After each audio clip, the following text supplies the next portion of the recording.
My name is Teresa Moreno. I'm 67 years old. For most of my life, I've been invisible in other people's stories, even when I was the one holding them together. I raised a son, Caleb, with everything I had. 3 jobs, 2 shifts, and 1 unpaid mortgage just to make sure he had what I never did. Choices. And now, I sit here, across the restaurant patio of the Santa Aurora Resort, watching him celebrate a life I apparently no longer belong in. He doesn't know. He doesn't know that I am not just a woman having dinner alone. He doesn't know that I am not just the gray shadow in his background. He doesn't know I own this entire place.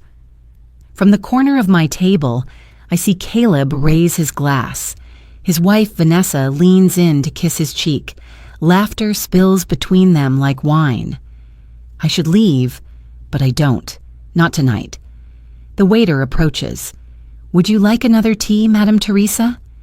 I nod gently. He sets it down with the kind of warmth you only earn after years of shared quiet. And then I see it. Vanessa's eyes have locked on me. A flash of irritation flickers across her perfect face. She whispers something to Caleb. His smile drops. A second later, their waiter is summoned. Not discreetly.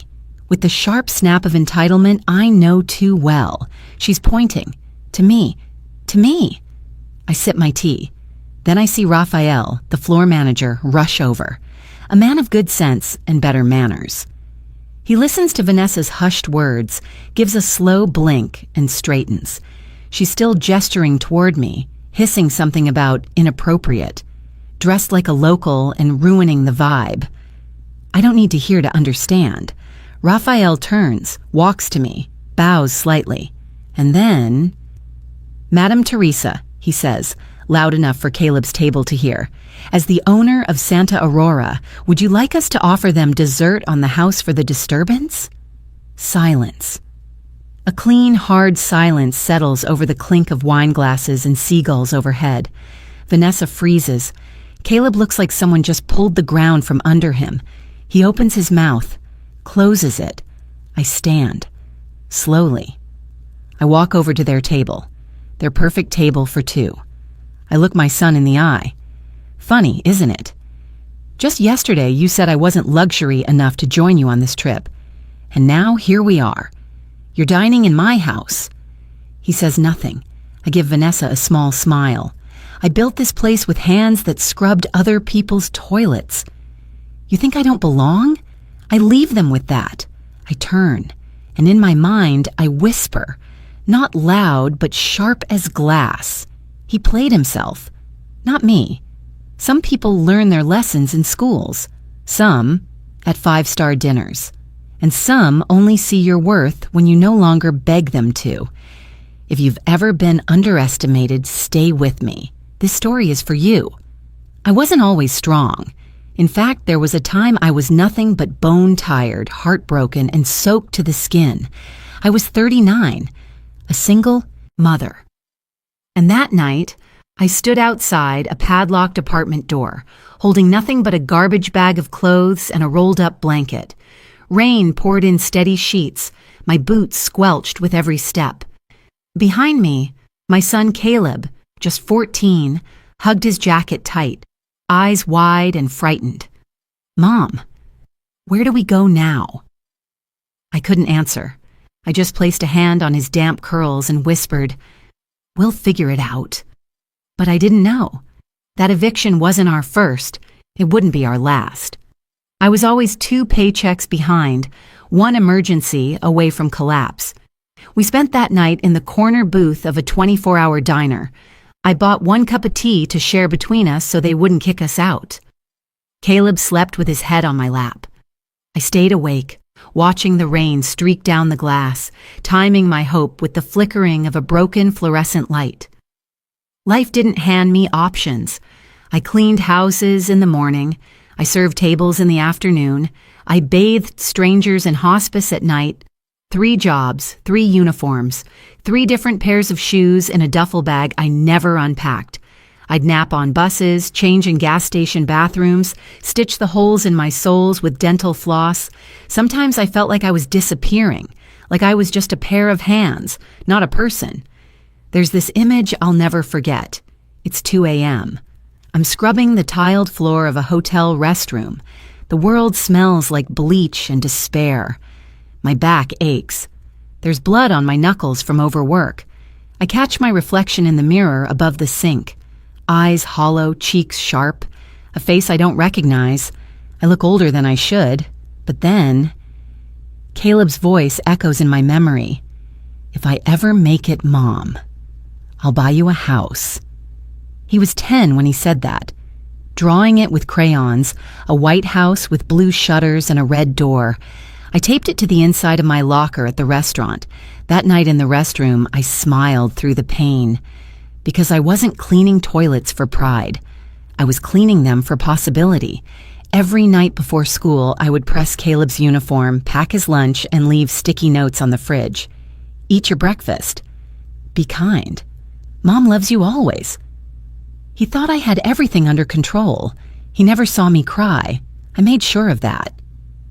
When we finally got a small studio to rent, a tiny box with peeling paint and no hot water, I told him it was temporary.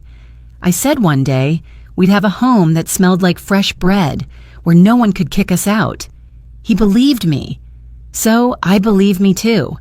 He studied hard. I watched him grow into someone I was proud of.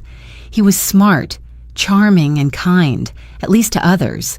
At 18, he got into college. I cried in the bathroom stall at work when the acceptance letter came in the mail. I didn't have the money, but I told him, go. I'll handle it. So I took a fourth job. Overnight cleaning at the airport. I'd watch flights take off while wiping down chairs. I'd imagine him on one of those planes one day. Successful, free. I missed his orientation, missed his first recital, missed too many things. But I never missed a tuition payment. I gave him everything I had and everything I was. But somewhere along the way, he stopped seeing me as a woman who gave her life for him and started seeing me as someone too worn to be proud of. That broke something inside me, not in a loud way, not like a plate smashing, but like a whisper fading, until it was no longer heard. I wasn't always strong, but pain has a way of shaping steel, and when life stripped me down to nothing, I stitched myself back together in silence. One stitch, one sacrifice, one buried heartbreak at a time. The day Caleb married Vanessa, I didn't cry. Not because I wasn't emotional, not because I didn't feel left behind, but because I had already grown used to disappearing. Instead, I sat there, my hands clasped in my lap, watching a ceremony that looked like it had been plucked straight from a magazine. White chairs, cascading flowers, a string quartet playing Vivaldi. Vanessa looked radiant, I'll give her that. A polished vision in ivory silk. Caleb, my son, stood beside her, looking proud and happy, like the little boy I raised had finally become the man he always dreamed of being. But I couldn't help asking myself, would my own mother have been invited into the wedding photos? Because I wasn't. No one told me I couldn't be in the pictures, but no one asked me to join either. Instead, I watched them pose beneath the arch trellis. Vanessa's parents smiling, her siblings laughing, the photographer guiding everyone gently into place. I stood off to the side near the catering table. I wore a navy blue dress I bought secondhand. My shoes pinched my toes, but I wore them anyway. A waiter passed by and handed me a glass of water. Here you go, ma'am. Please bring this to table 3. He thought I worked there. I nodded politely. I didn't correct him. I handed the glass to the guest at table 3 and quietly sat back down. Vanessa never liked me. She never said it aloud. She didn't have to. It was in the way she avoided eye contact, the way she called me Teresa instead of Mom, the way she never visited our old apartment while Caleb was still in school, and never asked about my health or how I was getting by. She was educated, well-spoken, ambitious. She came from a family that took summer trips to Europe and debated politics over dinner. I came from sweat-stained uniforms and thrift store casseroles. I wasn't embarrassed by my past, but to her it was something to overlook, to politely ignore. And Caleb, he started doing the same. It began slowly, the way most exclusions do. I was still invited to birthdays, holidays, little gatherings, but only the ones that didn't involve photos. Christmas brunch? Yes. Family Christmas card shoot? Number. They bought a new house. I offered to help clean it before move-in. Vanessa thanked me, but declined. When I visited, I noticed something odd. There was no guest room. I never said anything. But deep down, I knew what that meant. There was no space for me, not even in theory. The thing about being excluded isn't always about being shouted at or insulted. Sometimes it's just being unseen, unacknowledged, untouched, uninvited. At the wedding, I sat at the last table, next to a distant cousin and someone from Vanessa's office I'd never met. They didn't even serve fish at our table, just dry chicken. Vanessa danced with her father, then her mother, then her sister. When Caleb took the microphone to thank his family, he said, "To my amazing new parents who welcomed me like a son, and to my beautiful wife who makes everything better." Nothing about me, not one word. And I sat there smiling, clapping, holding in the ache, because I didn't want to make a scene, because I didn't want to ruin their day, because I'd raised Caleb to shine, not to look back. But it still hurt. It still felt like I had spent years building a house, only to be locked out of it. I remember sneaking out early. No one noticed. Outside, I stood under the canopy of twinkle lights near the valet. A gentle breeze rustled my dress.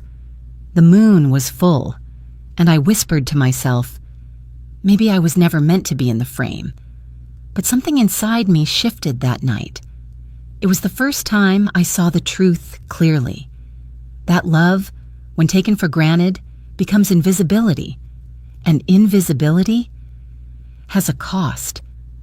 I first heard about the trip from my neighbor Gloria. She was walking her little terrier past my porch one morning and said with a smile, "I heard Caleb and Vanessa are going on some big anniversary getaway." 10 years already. Can you believe it? I nodded politely, masking my surprise. 10 years? Had it really been that long? I hadn't received a call. No mention of it at our last Sunday dinner. Caleb had talked about work stress. Vanessa had scrolled through her phone between bites of salad. Nothing about a trip. But maybe it was a surprise. Maybe they were still planning. Still, something inside me stirred. Hope. That fragile, dangerous thing. A week later, it arrived. Not a formal card, not a phone call. Just a text. Short. Casual. Like it wasn't supposed to hurt. "Hey, Mom. Just wanted to let you know Vanessa and I are doing a 10-year anniversary trip next month. Nothing major, just a little escape. It's kind of upscale, so we figured it's best you stay back and rest. Don't be upset, okay? You deserve to relax at home. I reread it 5 times. My thumb hovered over the reply box, but I didn't type anything. Instead, I just stared at the message. Let it settle. Let it sting. It wasn't the words. It was what they didn't say. No, we wish you could come. No, let's plan something after. No, you've earned this. With us, just a gentle brush off wrapped in a soft emoji, a modern way to say, you don't belong in this part of our lives. They'd booked something a little upscale, and somehow I wasn't part of that world. I sat at the edge of my bed, the message still open. The clock ticked quietly in the background. The light through the blinds painted pale stripes across the floor, and somewhere deep inside my chest, I felt something shift. A tiny shard of glass, turning, cracking. It didn't shatter. Not yet. But it moved. That's how it starts. Not with an explosion, but with a tilt. I didn't cry. I didn't call to ask why. I simply turned off my phone and folded the laundry in silence. But my mind replayed things. The birthday brunch where they forgot to pick me up. The Thanksgiving where they brought their own dishes because Mom's food is too heavy. The Mother's Day card signed only by Caleb, never by Vanessa. So many little exclusions. So many small reminders that I wasn't part of the picture. I thought about all the vacations we never took. When Caleb was young, we never went anywhere. We couldn't afford to. Our getaways were blanket forts in the living room. Library day passes, picnics made from leftovers. I once saved up for 3 months just to take him to a cheap water park. He was 9. I still remember how his face lit up when we entered. Back then, he clutched my hand everywhere we went. Back then, I was his whole world. And now, I wasn't even worth a plane ticket. They didn't need me to come. That's fine. But to tell me not to feel bad, that's what hurt the most, as if they already knew, as if they knew it would sting, but sent it anyway. That kind of consideration without kindness, it leaves bruises you can't explain. That night, I sat on the porch with a cup of lukewarm tea. My eyes followed the stars. The wind rustled the trees like whispers I couldn't quite hear. I whispered back to the dark, maybe it's time to stop waiting to be included, because being left out was painful. But being quiet about it, that was worse. I arrived at Santa Aurora just past noon, wearing a plain cardigan and carrying a single suitcase. The sun was warm but not cruel, and the breeze that rolled in from the sea carried a sweetness I hadn't tasted in years. Hibiscus and salt and something that felt a little like freedom. A young man in a crisp linen shirt opened the car door. "Welcome back, Madame Teresa," he said with a respectful bow. I nodded softly. "Thank you, Raphael." He didn't ask questions. He didn't offer champagne or a cold towel like he would for the other luxury guests. He simply took my luggage and led me down the stone path, past the grand suites and infinity pools, all the way to a modest bungalow nestled beside the butterfly garden, Unit 8, exactly where I asked for. I chose it not because it was expensive. In fact, it was one of the simplest accommodations on the property. But I remembered it. This was the bungalow where I first stayed when I visited Santa Aurora 30 years ago. Back when I had nothing but grief and a little hope. Back when I was newly widowed. Back when I was just a cleaning lady who had borrowed money to take a bus to the coast because I needed to breathe somewhere that didn't smell like bleach. I'd fallen in love with the place then, not because of its grandeur, but because it felt like the kind of peace I never thought I could afford. I remember sitting on the wooden bench by the butterfly garden, watching the blue morphos float through the air, as if the universe was reminding me that transformation didn't have to be loud. That same afternoon, I met Mrs. Karina Delgado, one of the original co-founders of the resort. She noticed I was alone. She asked me about my life, and instead of pitying me, she said something I never forgot. Sometimes the women who carry the most weight wear the quietest shoes. She invited me back the next year, told me about a small round of private investment opportunities. I didn't have much, but I said yes. The flash of a memory hits me. My trembling hand signing the paperwork under the guidance of a kind-eyed attorney, the quiet whisper of pen on paper, the feeling that maybe, just maybe, I had finally bought myself a seat at the table. Years later, when I had enough saved, I transferred part of that investment into ownership. Discreet, silent, held in trust. I never told Caleb, never told anyone. Santa Aurora became the one thing in my life that was mine and only mine. No one could take it. No one could dismiss me there. And I never used it, never called in favors, never demanded privileges. Until now.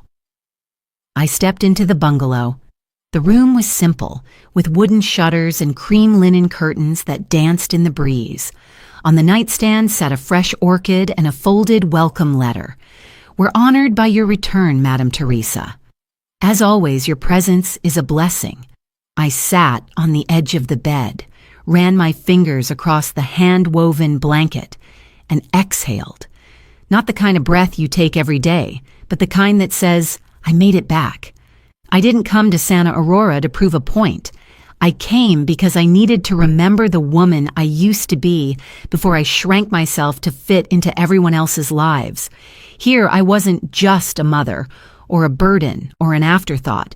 Here I was Teresa, a woman who survived, a woman who invested in herself, a woman who belonged, even if no one else saw it.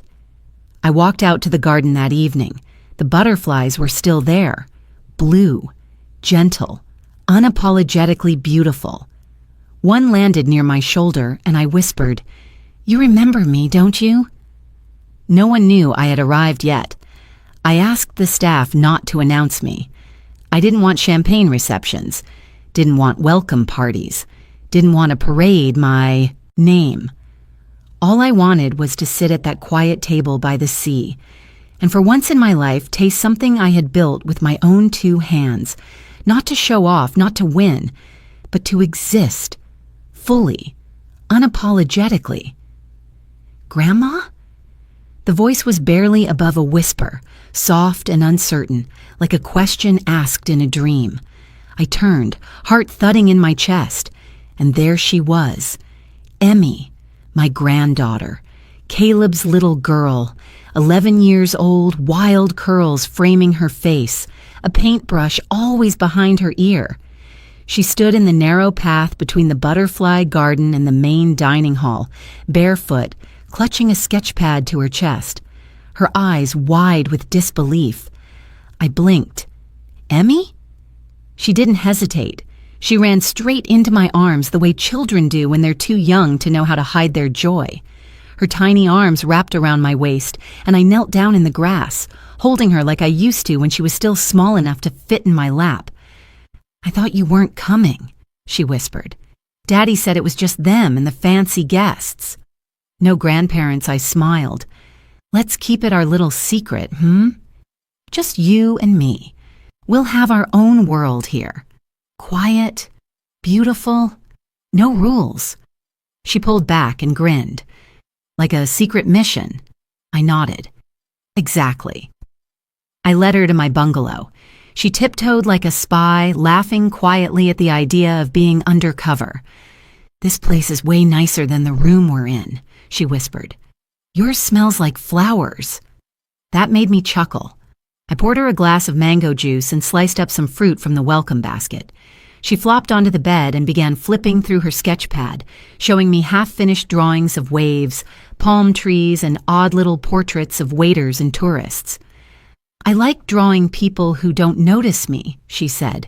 "They're more real that way." Something in my chest ached. "You always notice everything, don't you, Em?" She looked up, suddenly serious. "I notice when you're not around." We made a pact that day to meet every afternoon at the edge of the butterfly garden, to keep my presence a secret from Caleb and Vanessa, to build a little haven where she didn't have to walk on eggshells. She brought me seashells from the beach and stories from the dinner table. I taught her how to press flowers between pages, how to listen for crickets when the sun dipped low. One night she asked, "Grandma, why don't they let you come on trips like this?" I could have said 1,000 things, but I only answered, "Sometimes grown-ups forget who loved them first." She didn't reply. She just leaned her head on my shoulder, quiet as the dusk. At dinner that evening, I watched from afar. I always took my meals outside, away from the main hall. But Emmy sat inside, across the long table from her parents, swinging her legs beneath the linen. Halfway through dessert, she dropped something, a folded napkin, neatly creased. I saw her glance around nervously, then slide it under her plate. Later that night, when I walked her back to her room through the garden path, she handed it to me in secret. "Open it when you're alone," she whispered. I sat on my bungalow's porch under the soft flicker of a lantern. The waves whispered in the distance. I unfolded the napkin carefully. Inside was a sketch. Me, sitting beneath the bougainvillea. Butterflies dancing around my shoulders, a gentle smile on my face, lines around my eyes that she hadn't erased, a crown of wildflowers above my head. She had drawn me the way she saw me, not as a forgotten old woman, but as something soft and strong. At the bottom, she'd written, "My real queen." I stared at the drawing for a long time. Tears came quietly, not from sadness, but from the overwhelming truth that this little girl, this intuitive, brilliant child, saw me more clearly than my own son did. And that was enough. More than enough. The first time Caleb walked past me at the resort, he didn't even flinch. Not a glance. Not a second look. Just the breeze of his tailored linen shirt brushing the air as he hurried to the bar. I was sitting near the orchid pond, where the tiles met in a mosaic I had helped design decades ago. My hair was pulled into a low bun, sunglasses on, wearing a soft linen dress that melted into the stone bench beneath me.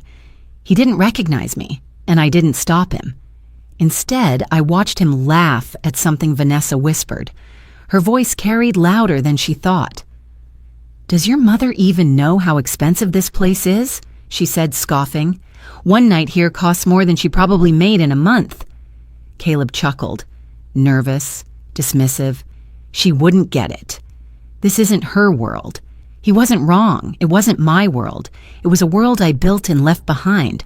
I stood up and walked along the stone pathway, each step clicking gently beneath my sandals. The same stones I once helped haul up from the quarry. 30 years ago, I had worked behind the scenes of this resort's early days, when it was still a dream sketched out on fragile blueprints. I remembered the heat of that summer, how my back ached from lifting crates, how I learned the name of every tree planted, every shade of tile chosen. I didn't do it because I had to. I did it because it was the first thing I chose for myself. After years of bending to a husband's moods, a son's needs, and the weight of unpaid bills, Santa Aurora had been my quiet rebellion. I passed by a young couple taking selfies in front of the butterfly garden. They smiled, posed, and moved on. They didn't know that the ivy on the trellis had been chosen by me, that I'd insisted on native plants, that every corner of this place held my fingerprint. No one knew, and strangely, I liked it that way. Later that afternoon, I stood by the juice bar ordering a hibiscus cooler. Caleb and Vanessa were 3 feet away. Vanessa's heels clicked impatiently. Honestly, I thought this place would be less rustic. Too many old people hanging around Caleb looked over at me briefly, then away again. No spark of recognition. "I told you we should have gone to Santorini," he muttered. "This resort's old money. It's probably owned by some retired heiress who's never even been here." I smiled at the bartender, who handed me my drink with both hands. "For you, Madame Teresa." "Always a pleasure," Vanessa blinked. Caleb didn't notice. That evening, I walked alone through the moonlit garden trails. I touched the vine-covered walls, sat on the stone bench under the fig tree, listened to the same wind that had once carried the sound of my hammering when we were laying the wooden beams on the spa pavilion. And I remembered everything. There's something about being invisible that's freeing. When people don't see you, you see everything. You hear how your son speaks when he thinks you're nowhere near. You watch how he lets his wife shape every word that leaves his mouth. You feel the ache of absence without needing to explain it. But there, among the walls I helped build, I felt stronger. Not bitter, not spiteful. Just still. A witness. I stood outside the main lounge and saw them again, laughing with other guests, swirling wine, bragging about careers and renovations and summer camps. Vanessa's laugh echoed like a bell. Caleb looked at her like she was the sun. And maybe she was, for him. But once, I was the sun too, before I was expected to dim myself so he could shine. And now, I didn't want my light back. I had my own moonrise. So I turned, walked back to my bungalow without a word, and as I closed the door behind me, I whispered to myself, "They look at me like a stranger. But this entire place knows who I am." That evening, I dressed with quiet care. a soft navy dress, the color of nightfall over the sea, a simple necklace my mother once gave me, rose gold with a single opal, and in my hair, a white jasmine pin tucked just above my ear. I wasn't trying to prove anything. I wasn't dressing for them. I was dressing for me. I stepped out just as the sun kissed the water for the last time that day. The horizon turned molten gold. Every breath carried salt and hibiscus.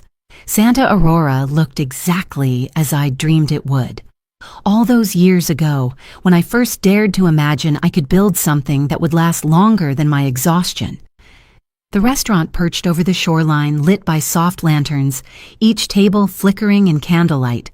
The sea hummed below like a memory. I saw them immediately, Caleb and Vanessa, seated near the terrace railing. It was their 10-year anniversary dinner. They were dressed to impress. Vanessa in a shimmering champagne gown, Caleb in his finest beige blazer.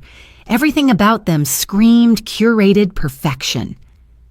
I moved toward my reserved table, a quiet corner by the stone balustrade, where the sea breeze found its way through the palms. I had reserved it hours earlier under my name.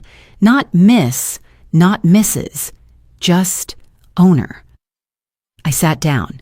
The server placed a linen napkin on my lap and poured a glass of water with a lemon wedge. A soft voice called, "Madame Teresa, may I bring your usual dessert tonight? Lavender creme brulee?" I smiled and nodded, and just then Caleb noticed me, his brows furrowed. Vanessa turned, their expressions twisted in unison, confusion, discomfort, displeasure. Vanessa leaned in toward their server and whispered something. The manager was called. A tall man in a crisp suit approached my table gently. I knew what was coming. I'd lived enough years to read lips and read moods. Vanessa had likely said, "Please escort that woman away. She's distracting, and we're paying for a peaceful night."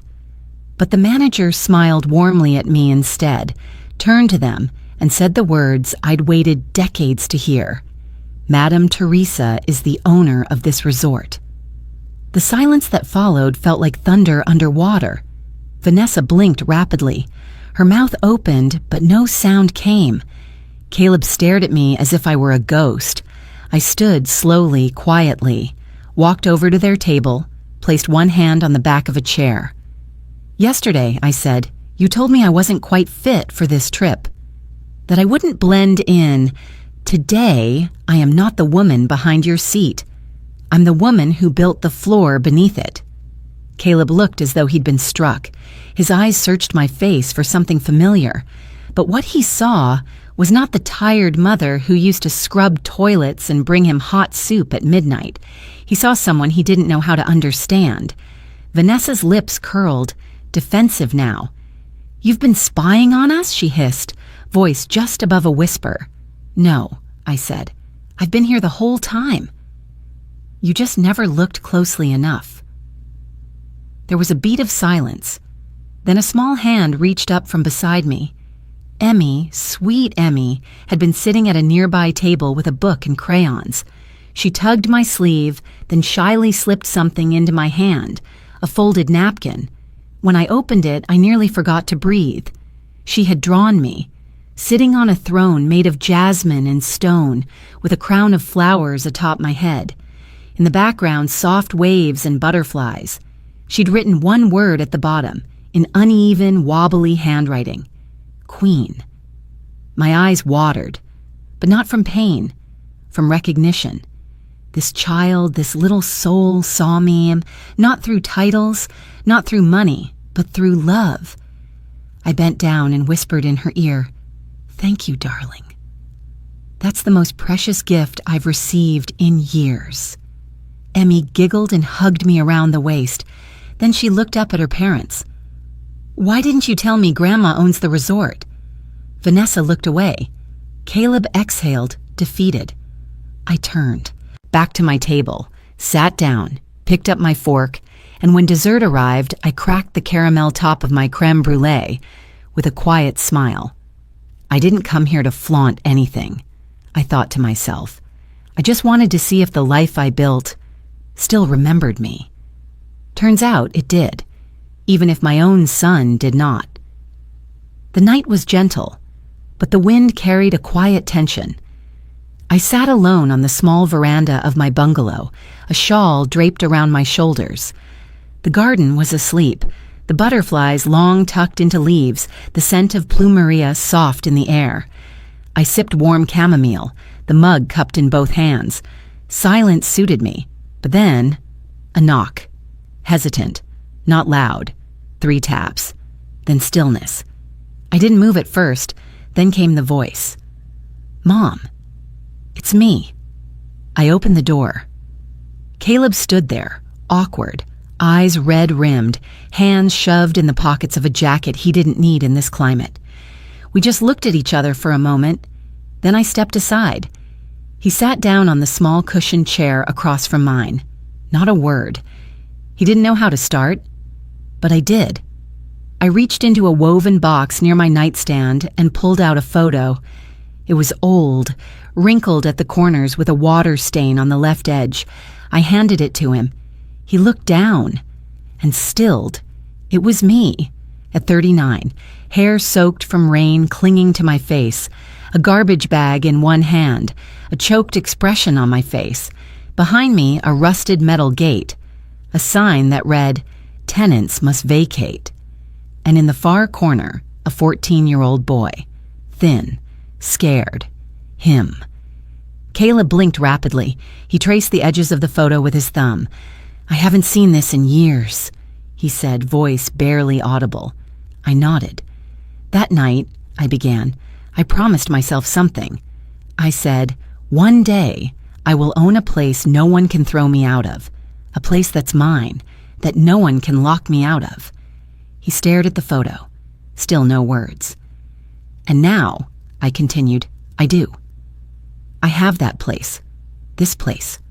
Santa Aurora." I looked him square in the eyes, but somehow my own son still found a way to make me feel unwelcome in it. The silence that followed wasn't empty. It was full, dense, like fog you could drown in. Caleb opened his mouth, then closed it. His jaw tensed. "I didn't mean to. Vanessa thought it would be weird. To bring your mother to a luxury resort," I finished for him. He looked down. "She said, you might feel out of place." "I do feel out of place," I said, not harshly, but not because of the place. I leaned back, watching the night sky. The stars were bright tonight, almost too bright. "You know what hurts more than being forgotten, Caleb? Being remembered only when it's convenient." He flinched at that. "I scrubbed floors for 20 years so you could go to college," I said, the words calm, steady. "I skipped dinners to afford your textbooks. I wore cracked shoes so you could wear polished ones. And now, when I finally have a seat at the table, you don't want me there." He ran a hand over his face. "I didn't mean to shut you out." "Intentions don't shelter people," I replied. "Actions do." For a long while, neither of us spoke. The waves crashed gently in the distance, a rhythm older than our grief. Then I stood, walked over to him, placed a hand on his shoulder, not with anger, but with a weight that came from years of loving too deeply without asking for anything in return. "I'm not asking for thanks," I said. "I'm not even asking for space in your life. I just wanted you to remember who I am. Not just what I did." He nodded, almost imperceptibly. "I do remember," he whispered. But the truth was, he was only just starting to. I took back the photo from his hands and slid it into my pocket. "You should go," I said softly. "Yeah." He stood. But before he walked away, he paused. "Mom, do you hate me?" I looked at him. Really looked. "No," I said, "but I won't shrink to make you comfortable anymore." He swallowed hard, then walked away into the night. No tears fell. But inside, something shifted. Not broken, not healed, just named.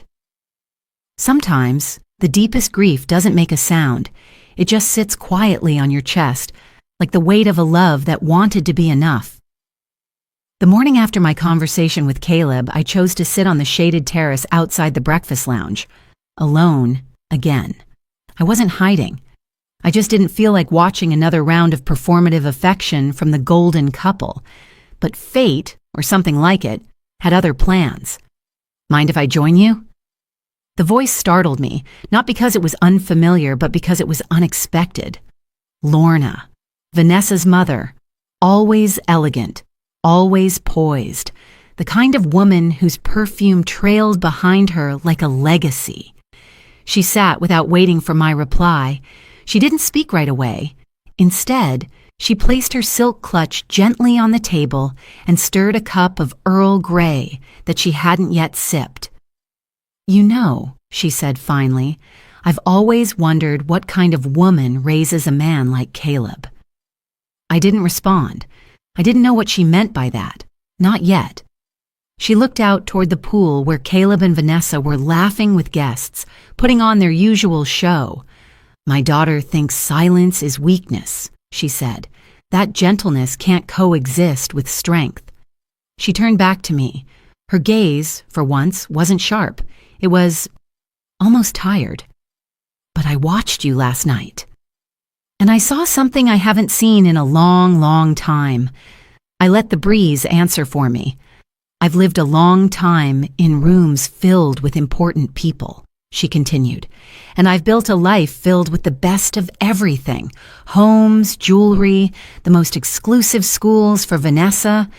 But none of it," she paused, "not a single thing, has earned me the look your granddaughter gave you last night."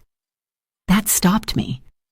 My breath caught a little, because Emmy's look, soft, radiant, proud, was the only thing that didn't shake when the world did. Lorna leaned forward, lowering her voice.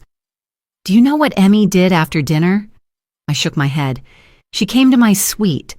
She walked straight in, holding that drawing of you with the little flower crown, and said, 'This is my grandma. She's a queen, but she doesn't need a castle.'" My eyes prickled. "And for a moment," Lorna whispered, "I saw the kind of legacy I've never built." We sat in silence, two women who had walked different paths, ending up at the same bench of regret.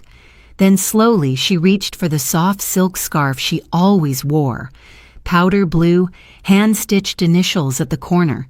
She took it off, folded it carefully, and placed it on the chair between us. "This was a gift from my own mother," she said.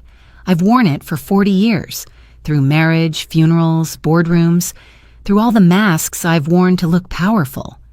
But last night, Teresa, I realized something. It's not the scarf that gave me presence. It was the illusion." She stood up. "You don't need illusions. You have love. And that, my dear, is rarer than wealth." She didn't wait for my response, just walked away, back straight, hair immaculate, but her steps slower. And as I looked at the empty chair beside me with the scarf neatly left behind, I felt something loosen inside my chest. It wasn't forgiveness, not yet, but maybe, just maybe, recognition. And in that moment, I understood. Some women wear crowns of gold, others wear silence like armor, and sometimes a silk scarf placed on a chair can speak louder than 1,000 apologies. The sun was sinking, casting a honey-colored glow over the terrace. Somewhere near the garden, I could hear the faint sound of glasses clinking and the rhythm of an upbeat song floating from the resort's outdoor BBQ. The so-called celebration was in full swing, but I wasn't there. And I wasn't expected. Of course not.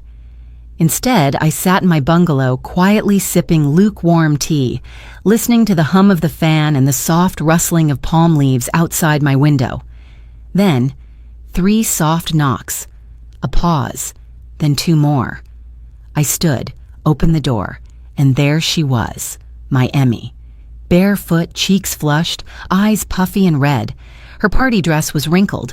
There was a faint smear of watermelon on her collar, and she was holding her favorite sketchbook like a shield against the world. "Grandma," she whispered. Then the dam broke. She threw herself into my arms, her tiny body trembling against mine. I held her tight, letting her cry until the hiccups took over. We sank onto the edge of my bed. I left the party," she said between breaths. "I didn't want to be there." Anymore, I smoothed her hair, tucking a loose curl behind her ear. "Why, sweetheart?" I asked gently. Her little fists clenched. "Because Mommy said I shouldn't talk to you so much anymore. She said you're acting dramatic and that I need to focus on being with the family." I kept my face calm, though something sharp twisted inside my chest. She said, Emmy paused, looking down. "She said you're not really part of our side of the family anymore." For a moment, all I could hear was the ticking of the small brass clock on the nightstand. And then, softly, I asked, "And what did you say to her?" Emmy looked up at me with those wide, soulful eyes that saw more than they should for 10 years old. "I told her," she hesitated, voice cracking, "if Grandma doesn't get to be part of this family, then I don't want to be either." Tears stung my eyes, but I didn't let them fall. I just squeezed her hand. She reached into her bag and pulled out her colored pencils, then her sketchbook. "Sit with me?" she asked. We settled onto the floor, back against the bed frame, just like we used to when she was little, when I'd babysit while her parents went out for grown-up dinners. She opened to a blank page and began to draw, her small fingers sure and steady. I watched as she sketched the bungalow garden, our little hideaway, then added 2 figures sitting on a bench under the bougainvillea. One had short gray curls and a straw hat. The other wore a pink sundress and had curly hair that looked a lot like hers. Beneath it, in block letters, she wrote, "This is our place." Something inside me cracked open, not from anger, not from grief, but from the realization that I didn't need validation from the table I was no longer invited to. I had already built a table of my own, right here, with the one person who truly saw me. "Emmy," I said quietly, "you know I'll always be here for you, right?" She nodded, still focused on the drawing. "And I'll always come find you, even if they say not to." A small smile tugged at my lips. "You're very brave." "No," she said, looking up. "I'm just not scared when I'm with you." We sat like that for a long time, coloring, whispering stories, letting the world outside fade into nothing. No performance, no curated photos, no permission needed to exist. Just the sound of a little girl reclaiming her truth, and a grandmother learning that sometimes love finds its way back through the smallest of voices. By the time the moon replaced the sun, Emmy had fallen asleep on the bed, her hand still resting on the page she had drawn. I tucked her in, kissed her forehead, and whispered, "No one can erase what we've built. Because some families are drawn in ink and blood, but others are made in crayon and kindness. And those are the ones that last forever." The morning sun filtered through the high glass. Panels of the Santa Aurora Conference Hall. Clean, sharp light bounced off every polished surface.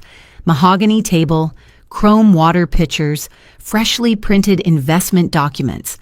I wasn't on the guest list, but I didn't need to be. I stood quietly at the door for a moment, watching the scene unfold. At the head of the table, Caleb was speaking in confident tones I didn't recognize anymore. Next to him, Vanessa nodded, arms crossed, wearing her usual power lipstick and heels too high for a resort.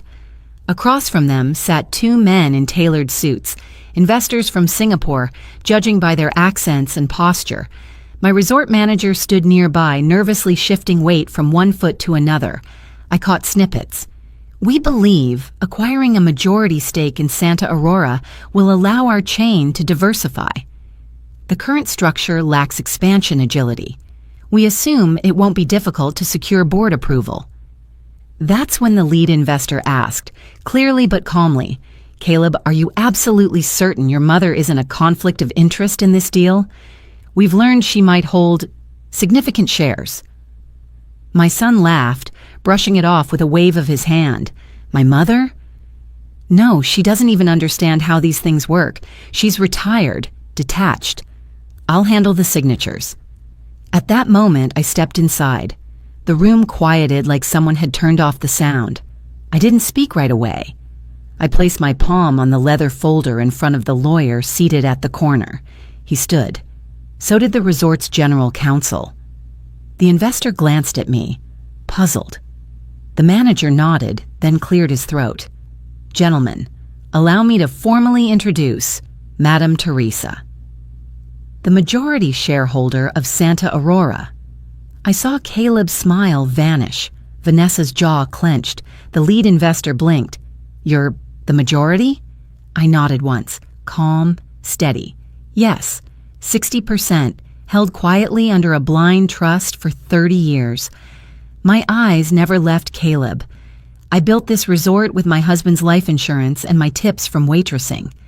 When others took vacations, I took double shifts. I bought every percent in silence, and I kept it that way until now. Caleb looked down at the documents, then back at me. You knew about this meeting? He whispered, voice thin. I authorized the scheduling system, Caleb. Every boardroom booking crosses my desk. Vanessa stood. This is a betrayal. I turned to her gently. No, Vanessa. A betrayal is leaving your mother-in-law off your family tree while trying to profit from her silence. Then I turned to the investors. I've reviewed the proposal, and I've made my decision as majority owner. The lawyer beside me slid the final page across the table, unsigned. Santa Aurora declines the offer. The room fell into stunned silence. No raised voices, no dramatics, just the crisp sound of a deal dying mid-breath. Caleb sank into his chair, pale. Why would you do this? He asked. I took a breath, then spoke quietly. Because I'm no longer the woman who scrubs toilets and begs for a space at her own son's table. I gave you life. I gave you choices. I gave you my silence. I stepped closer, picked up the pen from the center of the table, and placed it down. But this time, I don't sign. I don't enable. I don't disappear. Vanessa looked like she wanted to scream. Caleb didn't speak again. And I smiled. Not out of cruelty, but out of peace. For the first time in decades, my voice held weight. My presence took space, and my boundaries were no longer negotiable. The investors respectfully gathered their documents and stood. One of them offered me a subtle nod of admiration. Wise decision, Madame Teresa. It's rare to see legacy guarded with such clarity. As the room emptied, I remained behind for a moment, looking out the floor-to-ceiling windows onto the infinity pool, glimmering like the years I'd held back. They thought I was just a relic, a footnote. But I was the foundation, and now I was the firewall too. The sky was beginning to soften, shifting from blazing gold to pale rose. I sat on the flat edge of the old stone bluff that curved above the ocean, my favorite spot since the resort's earliest days. Back then, it was just a hill with wind and wildflowers. No benches, no cameras, just sky, salt, and silence. The hush of the tide below was steady, calming, like a lullaby whispered to the bones. I heard footsteps crunch the gravel path behind me. I didn't turn. I already knew. Mom? I nodded slightly but said nothing. Caleb stood behind me for a while. I didn't offer to fill the space. For once I let him feel what silence truly carried. After some time he sat beside me, still not too close, just near enough. I don't even know what to say, he admitted. The sun dipped lower. The line between water and sky blurred. Then his voice softer this time. Why didn't you tell me, Mom? About all of it? The shares, the ownership, the struggle, all these years. Why didn't you say anything? I exhaled slowly. Because it wasn't something I needed you to know, I said. Back then, your belief in me wouldn't have changed the rent. It wouldn't have made my legs less tired after 3 jobs, and it certainly wouldn't have made your wife respect me. I glanced at him. He looked down. I didn't build Santa Aurora to prove anything. I built it so I'd have one place in this world no one could kick me out of. He swallowed. I kept going. You remember that motel we got evicted from? You were 14. You asked me where we would sleep that night, and I said we'd figure it out. I remember, he said, barely audible. Well, I figured it out. I smiled a little, not from pride, but from peace. Every tip I scrubbed off greasy plates, every callus from cleaning bathrooms. I turned it into shares, quietly, patiently. I let others take the credit, but I kept the deed, kept it in a safety box, just mine, just in case the world tried to evict me again. He was crying, I think, but I didn't look. I didn't want him to see that my eyes were dry. I never wanted to humiliate you, I whispered. I only came here to watch the ocean, to be near something I built. I thought I could just exist here, quietly, and you wouldn't even notice. He blinked fast like the wind stung his eyes. But I did notice, didn't I? He muttered. I noticed you, but I still acted like you didn't belong. Like you weren't enough, I tilted my head. No, Caleb. You acted the way you were taught to act, and I let you be taught that way. That's on me, too. He opened his mouth to protest, but I stopped him. I never corrected your wife. Never spoke up when she cut me from wedding photos or when she booked rooms without asking if I wanted to come. I let myself become invisible because I thought being quiet was the same as being kind. The sea curled in again, hushed and infinite. I didn't come here to be angry, I added. I came here because I wanted to be somewhere that remembered me, even if no one else did. He reached into his jacket pocket and pulled something out, a worn photo. It was us, me and him, the day we lost our home. I was standing with dripping hair, a laundry bag on my shoulder, and Caleb clutching my coat. Someone had taken it with a flip phone, back when we had nothing but each other. I kept it, he whispered. I nodded. I kept the land, I whispered back. The sun slipped just beneath the horizon. Neither of us spoke for a long time. Not all pain needs fixing. Some just needs naming and releasing. The morning after the sunset conversation, I awoke to birdsong and the scent of salt and lemongrass drifting through my open window.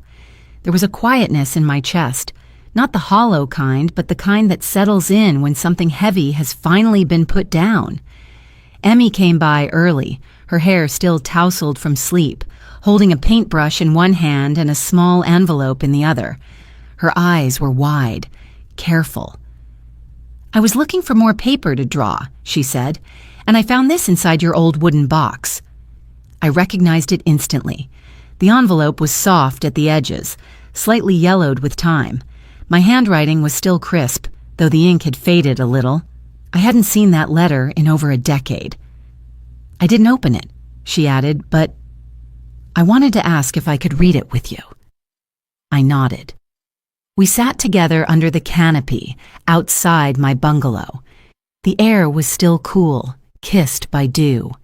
Emmy leaned gently against my side as I unfolded the letter. I began to read aloud, and the words, my words, spilled back like rain through a broken gutter. Dear Caleb, today was your graduation. I wasn't on the list. Vanessa said the seats were limited, and maybe they were. So I stood outside the auditorium right by the side door. I couldn't see much, but I could hear. When they called your name, I closed my eyes and imagined your face. You always wrinkle your nose a little when you're nervous, even when you're smiling. I pictured that. I imagined you walking across the stage in the navy blue suit I saved so hard to buy. 2 days before, I didn't eat. Not because we didn't have food, but because I needed every dollar to make sure you looked like you belonged up there, That suit cost everything I had in my wallet, but it was worth it. You were worth it. I wanted to shout when they said your name, but instead I just clapped, quietly, because I didn't want anyone to turn and ask who I was. They wouldn't have understood. They wouldn't have known that while I wasn't in the audience. I had been there all along. Love, Mom. When I finished, I didn't say anything. Emmy didn't either. She was tracing her small fingers along the edges of the paper like it was something sacred. I didn't know, she whispered, that they didn't let you go. I smiled faintly. Some things aren't about being let in, I said. Some things are about choosing to stay anyway, even if you have to sit outside. She looked up at me then, her eyes filled with a kind of softness far too deep for her age. Later that day, Emmy asked for permission to use the main lobby hall. The central display space had been turned into a small tribute to the resort's founding years, a mix of old photos, hand-drawn blueprints, and oil portraits. At the center was a black and white image of me, 40 years old, in my waitress uniform. I remembered the photographer back then, a visiting journalist documenting women workers in emerging resort towns. I never expected that photo to resurface, let alone be hung here. But Emmy, oh, that child, had something else in mind. She gently placed the letter in a hand-carved wooden frame. Then, without a word, she slid it onto the shelf below the photo. Not above, not beside, but right beneath it, like a root beneath a tree. Next to the frame, she tucked a small note she'd written in her rainbow-colored marker pen. She wasn't just the owner. She was always the heart. I stood a few steps behind, watching her. No one else was in the hall.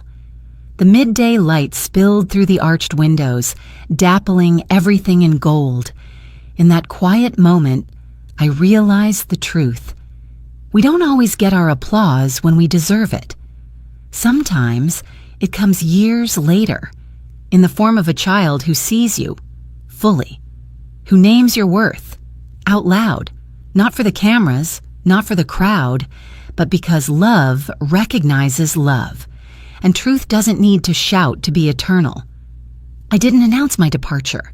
No final dinner, no dramatic speech, no waiting for anyone to chase after me. That's not the kind of ending I needed. Instead, I folded my clothes with care, left a handwritten note for Emmy, and placed a small stack of documents in a linen folder on the front desk, addressed to the resort board and legal department.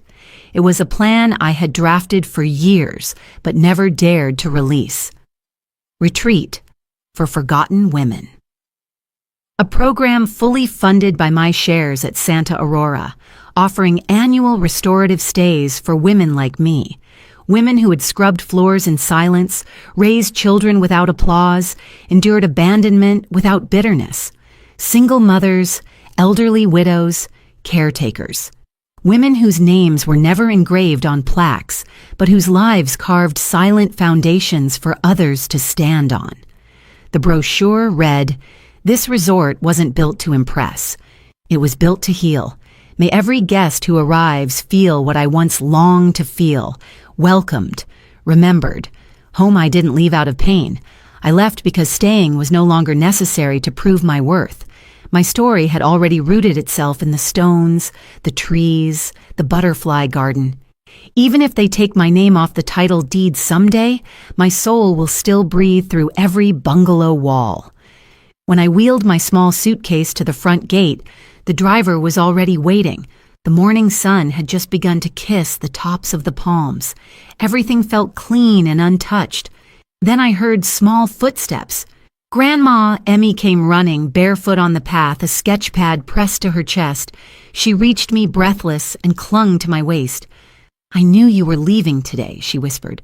"I wanted to say goodbye first." I knelt down, brushing her hair away from her face. "You don't need to say goodbye," I told her. "This place belongs to you too now. Not by name, but by heart." She pulled something from her sketch pad. It was a new drawing. Me, standing tall in front of the butterfly garden, my silver hair loose in the wind, surrounded by women of all ages, some old, some young, some in uniforms, some barefoot, but all smiling. At the bottom, she'd written in big purple letters, "Welcome home, Grandma. This is your place, and I'll grow up to make the world like this, too." I pressed my lips to her forehead. No tears, just a fullness in my chest so wide, it felt like breathing for the first time after holding it in for years. She stepped back as the driver opened the door. I climbed into the car. The wind picked up, tousling my hair. I didn't fix it. I let it fly. I didn't look back. Because I wasn't leaving anything behind. I was simply stepping forward. Before we part ways, dear listener, may I ask, where are you watching from? Is it a quiet morning, coffee in hand, the world still asleep? Or is it the hush of a late night, where stories like mine sit beside you like an old friend? Wherever you are, thank you. Thank you for sitting with me. Thank you for listening. If this story touched your heart, I ask you to consider subscribing, not just for more stories, but to be part of something gentler, a place that still believes in kindness, healing, and second chances. We read every comment, so let us know. How did this story land in your heart? And remember, sometimes the miracle doesn't knock. It waits quietly until you're ready to open the door. Take care, wherever you are, and we'll see you in the next story.